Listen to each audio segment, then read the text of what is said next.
Let's go.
skills in the gaming. 1xBet. Respect from 1xBet. Respect from 1xBet. Respect from 1xBet. Respect from 1xBet. Respect. From 1xBet. Respect from 1xBet. Respect. Respect from 1xBet. Respect from 1xBet. Respect from 1xBet. Respect.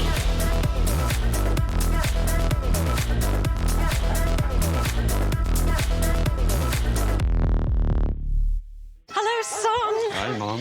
Pretty girl. This is Eva. Nice to meet you. Thank you very much. Your dad's just making his favourite dinner. It's duck. Come on inside. They're all probably too gruesome to tell you while you're eating at the table. How's your food? Is everything okay? Good, good.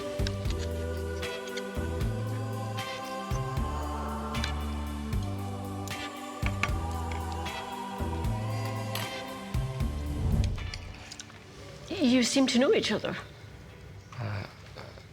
Yeah.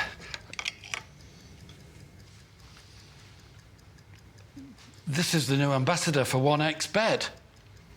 Oh, I see.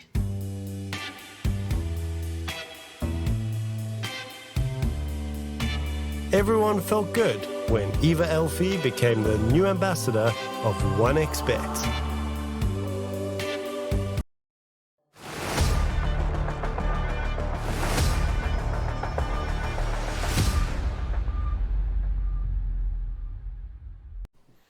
All right, what's up, folks? Welcome back to the Rest Regional. And, of course, today, a bit of a special day for you folks at home because, you know, it's not a group stage day. It's not the playoffs yet. That's going to be starting tomorrow. But we do have a little bit of a tiebreaker special for all of you folks out there. It's going to be T-Panda and DK Truman taking you on a very quick, short broadcast. I mean, could, of course, be a very long 1v1. Who knows what happens? But it is between Night Pulse and Bushido. So Warwick and Dodrin are going to be taking on against each other. How do you think this 1v1 is going? Because I'm pretty sure you're familiar with both of these mid players.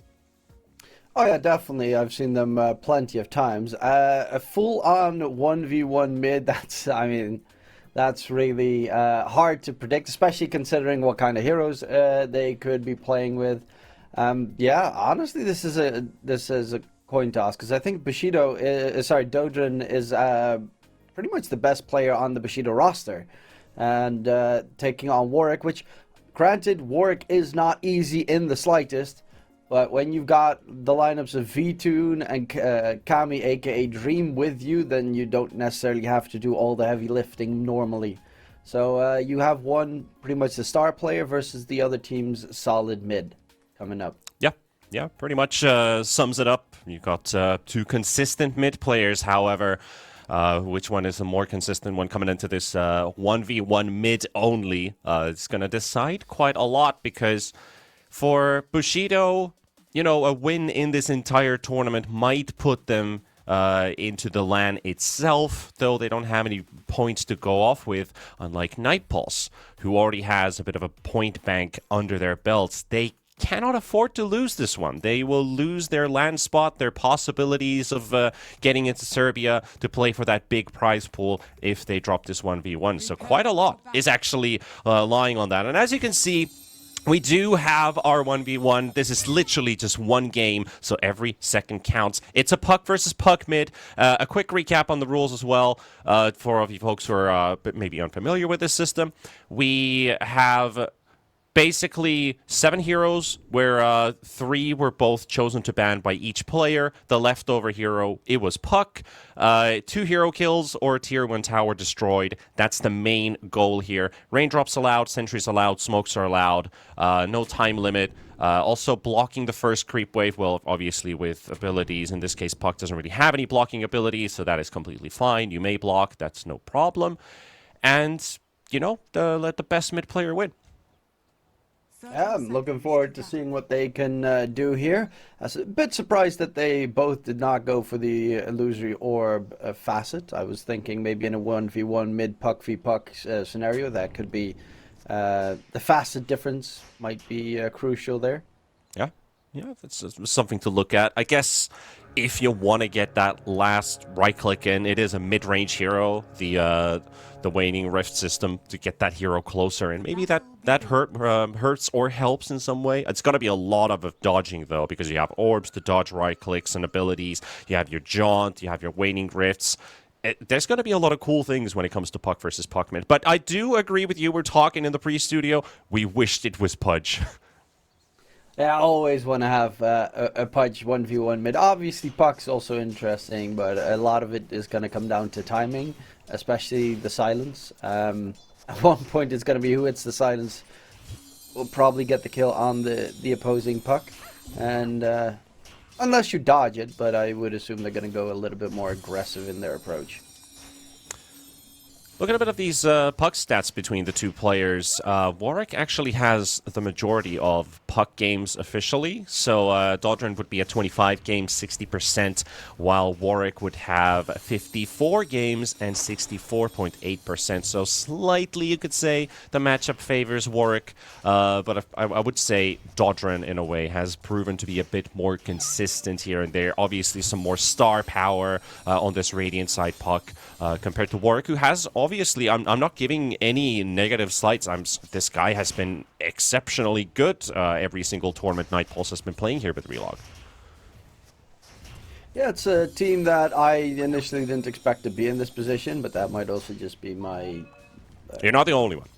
preference for V2. I think he is an incredibly solid safe laner, but, you know, they have had some struggles here. Bushido, a team that has been keeping them at bay for the time being, even tying up the series, giving us this nice 1v1 mid matchup to see who is going to be able to take home the win. But so far, no aggressive moves just yet between the two sides. But Warwick is doing a good job so far, especially the denies are going to be crucial to get that faster level 6. Yeah, he's getting a nice amount of poke in versus Dodrin, and of course the amount of denies really accumulating towards maybe a bit of more experience for the side of Warwick. He does have this big wave, and he manages to clean it entirely, so he's already doubling the CS versus Dodrin. Going to be a bit scary here for the Bushido mid. And like you said, I totally agree. Nightpulse probably didn't even see themselves coming into this situation in this group. It was a surprisingly tight group because Top Tab, who were already knocked out, were able to get points off of the top teams. It's like, how do they get this win out? And then the same thing for Nightpulse. It felt like that they had a couple games where they just let go. They kind of just dropped their control and allowed their opponents to dominate them in those matches. So it was a bit unheard of. I think the groups were very close, mainly because I think personally Group A was significantly stronger than Group B with One Move and Avalis. I mean, those teams are just the kind of teams that you pretty much expect in the finals. But that Group B was so close was a big surprise to me. And so far this game, Warwick is doing a very good job at keeping Dodrin at bay, and yeah, this is looking a bit dicey. Yeah, but the real question is, who's got the better cosmetic? Are you a Moth fan, or do you like the glowing one? Because I absolutely despise the Moth puck. Yeah, the Moth puck is absolutely horrible. The glowing one, at least, you know, it feels fairy-like, but the Moth is just a bug that you want to squash. Very annoying. But yeah, I love big particle effects that lag my PC, so this always helps. 20-12 on the CS department, so Dodrin is going to have to rely more on his skill than his farm at this point. You see the nulls and the bracers. The other side, Warwick, he's got a magic wand and raindrops with a bit of stats on top of that. So we're going to be looking at stat-heavy items early on. We're not looking at these witch blades and stuff like very unreliable. You don't want to get maelstroms. Maybe even a javelin could feel like maybe it's a bit too much, but you are... I mean, specifically with these two heroes, I remember back in the Berlin Major, I was watching the 1v1 tournament where people got to play versus Thompson. And the funny thing was, it was actually a build I got really intrigued by. It was a PA mid, but he built phylactery. And he just spammed daggers for the phylactery damage. It's like, well, this mid's lost already at this point. What can he do? I know Phylactery, if you have target abilities, is pretty good because it's not even that expensive. But Yeah. for the puck, For the puck, puck, it's a it hard sucks. one. It's just you pretty much get stats, and I don't really know what else you could realistically get that could make it. Like you're not gonna get to the point where you can farm and work it, for instance. Yeah. It's too far. Or Rod of Eight. Rod of Eight might be the closest you could get, I guess. Yeah, But- Rod could be useful, but then again, yeah, is it too expensive? Are we just going to see mass bracers, the casual null talisman for the mono regen? It looks like we're going that way because you got a double bracer coming up here for Dodrin. On Warwick's side, he actually is also going for the double bracer, but power treads. Well, the other puck doesn't even have boots. It's getting pretty close to level 6, so that's when the big threat does come in. Dream Coil is going to be important. Mana-wise, they're actually not in the best spot to take any engagements right now. Yeah, Warwick does have level 6, but still that it's not going to be strong enough necessarily just with the coil. You'd love to use that advantage, but Dodrin's got the same situation. He's about to hit level 6. Let's see if he makes that move. He's got it now, and he doesn't... There we go. He throws in the coil. This could be the one that decides the game here. Warwick pushing himself to the high ground, but still has a decent amount of regen. But for Dodrin, he's definitely winning these trades despite being behind a bit. There's the Arcane Rune Deny as well. Yeah, the waiting until the Illusion was used as well to throw out the Dream Coil to make sure he doesn't have it escape afterwards or during was a nice move. And now the puck is heading all the way back to base, which for Dodrin, this is a pretty big win. He gets some free farm time. Warwick is going to miss a couple of creeps. Yep, he's turned this around really well, considering he was like double the CS behind to Warwick, and now he's had full control over these last 2 minutes. Will he bring anything interesting with him from Spawn? Let's see. No, he did get the magic wand as well. Double bracers, null talisman, All double right. bracer, null talisman. They're kind of... It's pretty even now. I guess that's the mid versus mid puck meta. Yeah, it's pretty even now. Automation, net worth, everything pretty much even at this point now. Tower taking a bit of damage here from the catapult. You got to remember that tower. If it falls, that is also a win condition to end the game. Got to protect it.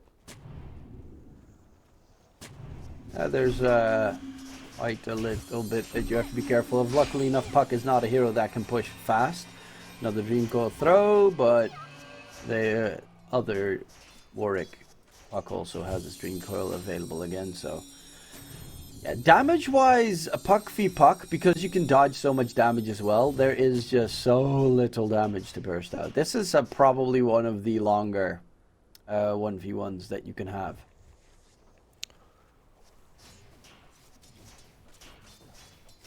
Definitely It's not taking like- taking a while here. I mean, they're both super cautious. I know Warwick is probably stressing about his team's result here as well. Like it's all down to him. You're talking about like the players he plays with, Kami, V-Tune. Like these guys are already pretty renowned in the scene. Like they're very, very capable players, big hero pools, very, very talented in general. I know they're having maybe a bit of a history as well. Dodrin, haste rune time. Is this time to make a play yet? No. Warwick does get the illusory orb out. Yeah, Warwick still had the Dream Coil as well, so even if you have the haste, it could bite back really quickly. Dodrin... Where is he going? Oh, XP rune. Yeah, I'm thinking we about forgot that that as exists. well. Because farming in jungle is disallowed, Yeah, but the Wisdom rune isn't. but the wisdom You're rune allowed isn't. to That's get something runes. you are definitely allowed to get. I was like, why is he interacting with the ancient camp for a second? You got some plans with that? Just to casual, get a stack going there? Radiant's middle tower Stacking's allowed. attack. Yeah, Just can't farm him. I mean, maybe try to stack and then bait them to take your camp. I mean, worst case scenario, or maybe actually best case scenario, maybe Warwick chases you for the wisdom rune and takes some damage from the ancient camp. That's allowed. If only we had the, what were they called again? The creeps that root you? Oh, not those. The shaman. Oh, the prowlers. Yeah, ancient Oh. prowler shaman. Those were so. They should bring those back just because it's too easy to farm ancients now. I mean, how many Tinkers' lives have been claimed by that camp? As it should be. It shouldn't be easy to farm ancients. It should be hard. It should be dangerous. I love that creep. Warwick's able to protect his own vision. Now, the rune battle, there's an invis in the top half, but Dodron, he already smartly orbed that one. And he's going to walk under that sentry, so this rune doesn't really do any good here. But if it were an AD, that is pretty scary to look at, because right-click damage is pretty much what both of these two have right now. 10 minutes already into this 1v1. Yeah, this is a very lengthy 1v1. Honestly, this might just go double with the 20-minute mark, considering... Look how little damage they do. And every single time they just get themselves some new... yeah, Dodron recognizes he's hitting the catapult like with absolute rage. He's like, he needs to get this catapult out of the way and get some tower damage going. Trying to body block it too. Trying to get the biggest benefit out of it. Gets the creep wave aggro. Warwick, he understands the same thing. I gotta get rid of this this pesky siege equipment. This is one of the weirder 1v1 mid matchups. I'm wondering if they would like... what they'd think of this. Would they afterwards want to retry this one, or... Retry? What do you mean? Happy with, like, if they would have to do another one, would they go for another puck versus puck 1v1, or would they choose something else? Because, I mean... I think they usually punishment. change hero. I think it comes back to like players are like, especially the losing side is like, all right, I'm gonna pick my favorite hero now. Because this is honestly, you don't really get punished because of the heroes' toolkits and how tanky they are, and raindrops. Raindrops are a little bit much, I think. Yeah, there's another set of raindrops in Warwick's backpack too. So once that current stack runs out, he'll have another. But I think it is all just coming down to the tower falling. I don't think either of these two heroes are going to be able to kill each other unless they fully commit to it. Warwick, Illusion Rune, this is pretty good here. Can use them to tank the tower. Getting more and more damage to that T1. Can we look at the Dire T1, how much damage it's even taken? Because this is 1100, and it's almost full HP. Oh. Yeah, that is probably going to be the big difference maker down the line. Because at one point, maybe if he gets enough harass onto Dodron, he's going to be forced to go back, but he can't because he needs to defend the tower. And it gets very dicey at that stage. What's he getting delivered? Yep. And I mean, you can even just YOLO that tower at some point as well. Like, you've got enough stats, you have enough damage that you can just rush it down if it's low enough. Your opponent can't really do too much about it. He can either try and do... It's going to be a base race situation at that point. But Dodron is, in that terms, like, he had been doing such a great time taking, you know, coming back, getting the game tied, went on a bit of a lead. Now Warwick's brought it back together, and I could say that Warwick is actually leading because of that tower damage. Yeah, maybe, okay, Warwick's going for the Dagon. I was thinking maybe, you know, Dasso. Trying to just not a bad idea. Down. You got treads and bracers. I mean, Desso's not a bad idea. The Dagon's nice, but again... Dodron, maybe he's trying to get the finalizer here. With that coil, he does... Low. He drops him really low here, but there's the counter coil. Does take the damage from the orb, and that is another raindrop burnt out, but they're not using their 20-stack wands yet. Yeah, they're still holding on pretty nicely. And the healing salve delivers, so Warwick should be just fine. The spell lifesteal from the Dagon is going to be pretty important, though. Yeah, it definitely will.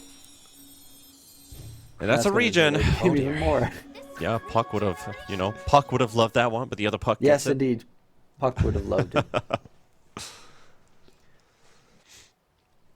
Yeah, he's bringing in more and more salves. That's his third already. Or actually second he used and third in his inventory. He'll get back up to speed. Dodron yet to reveal what he wants to get. Also stacking up some of that money. I'm kind of surprised that neither of the two pucks went for a bottle this game. Yeah, I think the stats are better. I mean, they're buying like multiple healing salves on both sides, so if you get But a how bottle, you can at how least- often do you get to bottle though? You can get the runes that spawn every 2 minutes. If you get like the illusion rune, you have some use of it, because if they silence you, you pop the manta, and then you instantly remove the silence, which is a possibility that could kill you in the later portions. Same with the invis rune. It's like damage reduction that you get from it could be pretty useful. It's true. It's true.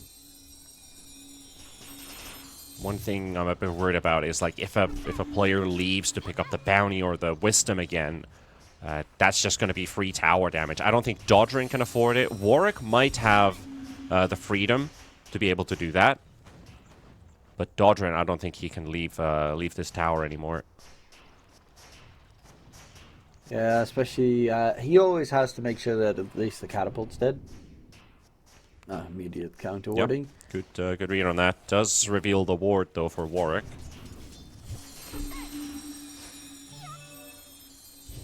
Keeps, you know, going from hand to hand. Who has the control over the wards? Previously it was Warwick who was able to get all of vision from Dodrin. Now Dodrin has all the vision. It's an 80 rune which he knows and he sees, but he can't get to in time. So Warwick's gonna get this one. Yeah, it would be nice if you could have bottled that one. Damn it, no.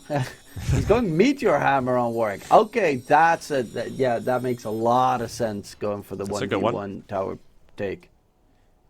And he's pushing in the wave as well. He's going to get some mean hits onto this tower with that 80 rune. Dodrin's going to have to do something about it. Yeah, but Dodrin also has to be very careful, because there's a lot of damage that could come his way. Otherwise, tower slowly ticking down. 2 lives or 1 tower. That's the win condition here. Yeah, downside that you're playing these mid-range heroes is even buying a Dragon Lance isn't going to give you enough attack range to attack outside of the tower range. It's not going to be enough. Now Dodrin using the tower to his advantage. Getting a bit of poke there into Warwick as his 80 rune runs out. 17 minutes. And counting. Yeah, this is... I honestly don't remember seeing a 1v1 mid last this long before. I think the longest I've cast is like 23, 24 minutes, and I feel like this might actually go even further than that. At this current pace, at least. What was the situation in that game? What heroes were they playing? I think we had like Timber versus Timber. Oh yeah, that's which was kind of like very close situations, but they always found regen back in, and they didn't have any trees to jump into. It was all about like the chakram spam, getting hit by whirling death, the occasional tower dive when you had enough stacks of reactive armor. Okay, that does a little bit, but not really. That Meteor Hammer is getting closer and closer for Warwick. Wondering what... Dodrin hasn't marked anything up. He could go for the exact same, of course.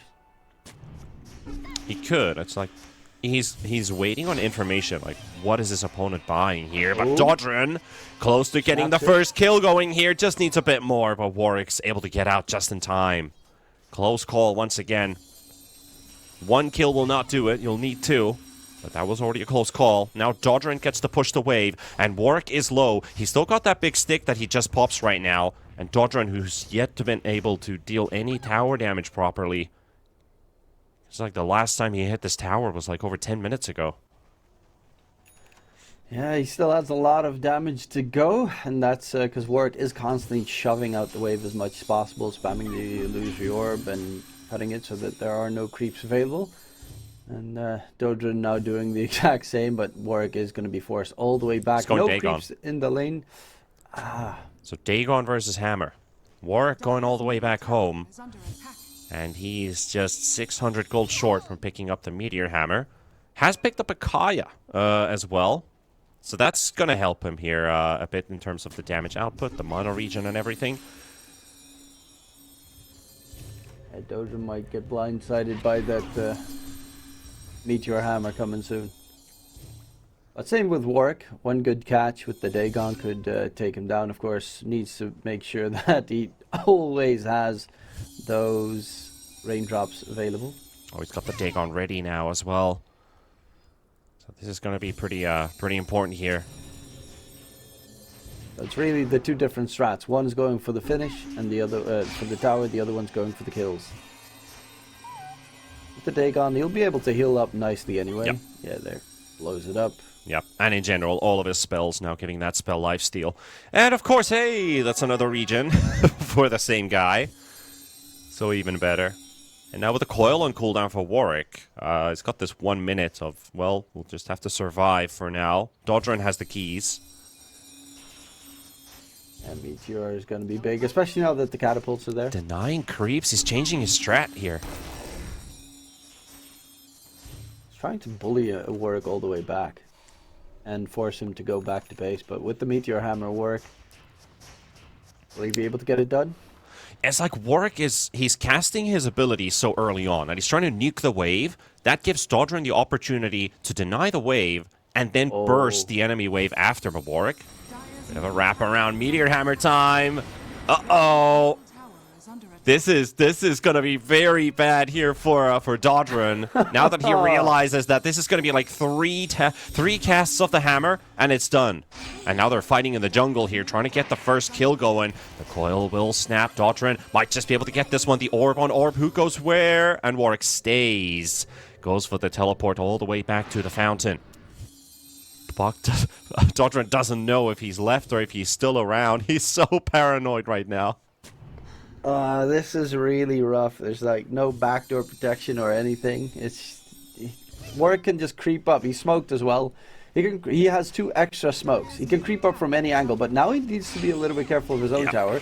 There's a decent amount of damage is being dealt. Dream Coil thrown out, but Dodron just has too much sustain. Dodron's actually losing mana, which is a big problem here. He is on Warwick. Again, I mean, Dodron needs to get that channel cancelled somehow, but he just doesn't have anything against it. He'll use the glyph here, and that is pretty much his only glyph that he's able to use. That will be his last resort. Now pretty much gone. He's going to have to do something about this. I was actually going to have to keep the Dream Coil to interrupt the Meteor Hammer. That's the only way that you can stop Warwick from going in. And he's going in again. He's coming out of the smoke, right under vision of the tower. He might die to Dodron, though, but he's got no mana. He's going to have to right-click this one through, and it might just not be enough. He's bringing in the courier. He's like, please hit the courier, rather. Going to get some vision as well, but the tower is going to fall, and Warwick will get this tower down. Night Pulse will keep their hopes of the Serbian land still alive as they knock out Bushido in this 1v1. You know, it took a while, DK Truman, but we do have a victory in the end. Yeah, no Deso, but Meteor Hammer. Finally, someone in competitive Dota buys a Meteor Hammer again. It's been a very long time since I've seen that item come up, but big props. I mean, he just played it better. It's that simple. The early game, he played it really well with the denies, getting a higher level faster. But then afterwards, there was a little bit of a slowdown, and a nice comeback came into play right there from Dodron. But in the end, it's the differences in strategy. One went for the tower, the other one went for the hero. But in this case, the tower, I guess Meteor Hammer might be a little bit busted for the 1v1 mid situation. Yeah, especially when 2 heroes don't really have the crowd control in terms of stuns. You don't have any way to break that channel. So he did find the smarter way out, or you could maybe say the faster way out of this matchup. But that means that Night Pulse is going to get into the play-in stage, and as you can see here, the playoff tree, Avalus, Night Pulse, Paljanitsia versus Passion UA. Those play-in series will have to go out first until Dragon Esports and One Move will find out their opponents.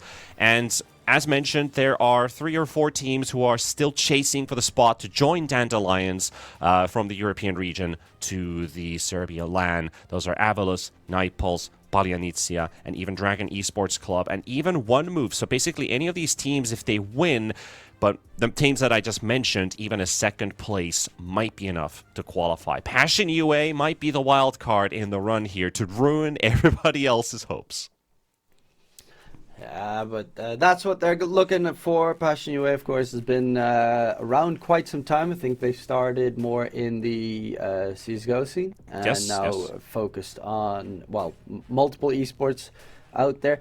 I think it's, what's his name? Zinchenko? A footballer.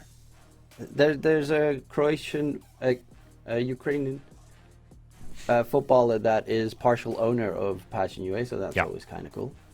Yeah, nice that we always still have these. I remember like football clubs. Is like, do you remember Brestemans FC? That was like 2018. We had the Brestemans football club. That was like I don't know, was it a Belarus football club or something like that? But they also branched out into Dota like 6 years ago. It was like cool to have these football clubs making their own Dota teams. I ought to be wondering if we got like, you know, Schalke Dota or something like that going. Well, they have a League of Legends team. They do. They do, indeed. But nice to see what happens, especially with our play-ins. You know, they're going to start tomorrow. So make sure you guys tune in for the play-in rounds. And, of course, then the playoffs. And we find out our teams who only just win this tournament, but also who make it to the Serbia LAN, which is going to be the finalizer for this entire circuit year. But for me and DK Truman, thank you for tuning in for this 1v1. This was a short broadcast, as mentioned. But we will see you guys tomorrow. But until then, take care of yourselves, folks. Good day. And goodbye. One chance. One dream. One match. One energy. One fight. One aim. One action. One hope. 1xBet.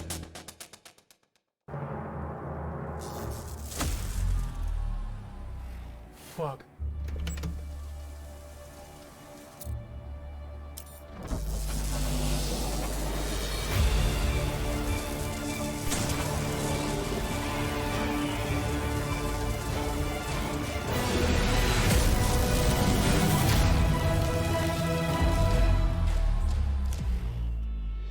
Use your skills in the gaming. 1xBet.